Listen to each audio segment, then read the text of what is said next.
The drama critic and parliamentary sketch writer was up late, along with around 12 million viewers on a Saturday night in 1963, presenting his usual piece to camera reflecting on the week's political events on a show called That Was the Week That Was. Just as Levine's slot, appropriately called invective, got underway, an audience member honed menacingly into the sightlines of the camera. Calling Levin an absolute disgrace, he punched the presenter full in the face. Getting back on his feet, Levine, with preternatural calm, sat back on his stool and asked the stunned audience, "Could we concentrate on non-violence, you and I?" Such was the vitriol and controversy that went hand in hand with the show, known to its fans as TW3, which, in the early 1960s, began the TV satire boom, and without which, there would be no Mock the Week, The Thick of It or Have I Got News for You. You have to remember what British television was like before TW3 arrived, recalls Millicent Martin, now 88, the tropical song vocalist who opened each show. You had ITV who showed music hall numbers and things like that, and then the BBC who would show the news and educational programs about agriculture.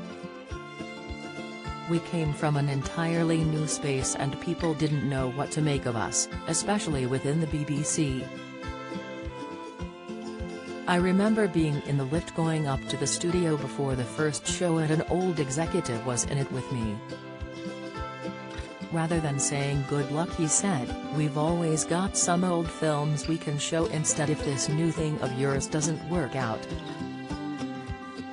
That was the week that was, which debuted on the BBC. There was only one BB channel at that time. 60 years ago this week was the program that MPs and Prime Ministers were terrified of, established celebrities were wary of and its fans could not get enough of. From a channel whose previous attempts at satire were, according to screenwriter Dennis Potter, as harmless as a punch from a broken-down flyweight, this new show won initial rave reviews for what was considered to be new and absolutely shocking levels of leg-pulling and merciless teasing of those in power.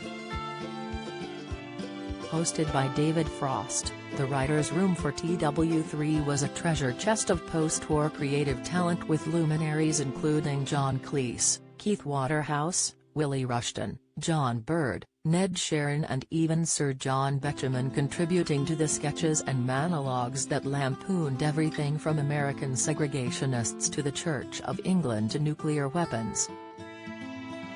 The show looked entirely different too, with the creators keen to give a British feel to the program. For the first time on a live TV show, the bare lights, roving cameras and studio walls were all constantly in shot for the audience to see what was happening in the BBC's Lime Grove studios.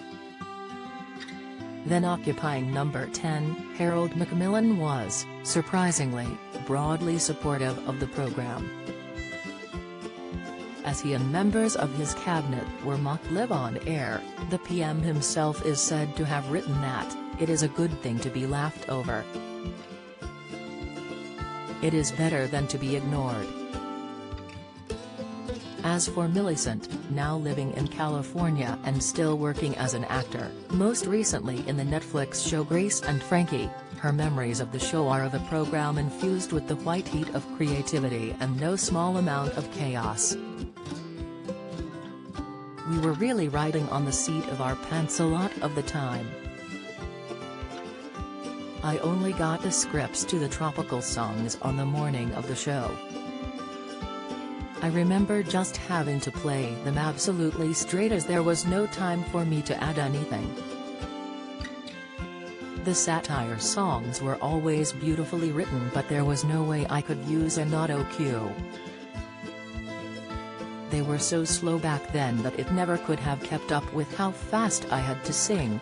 Martin, one of the last surviving cast members of TW3, has lived in Los Angeles for the past 45 years with her husband Mark, but still has clear memories of her time on a show that burned brightly for its first season run in 1962 but, according to the critics, had faded by the time the second series began in the autumn of 1963.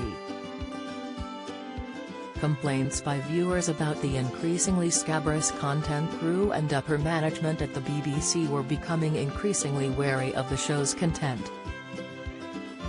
Director General Hugh Green began to demand cuts to some of the riskier jokes.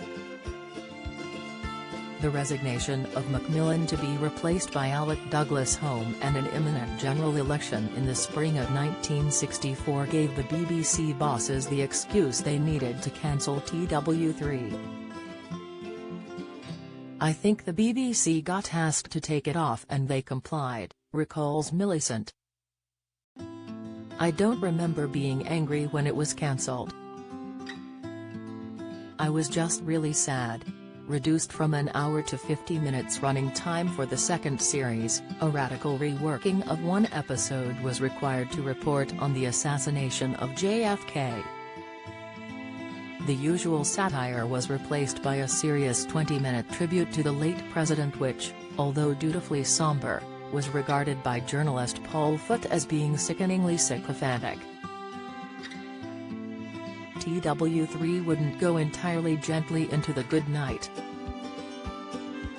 At the end of the final episode on December 28, 1963, Willie Rushton appeared on screen, ostensibly to turn out the studio lights before uttering, "That was the week that was, it's over, let it go." The DG, Director General Hugh Green, is a fleabag. He couldn't run a bus.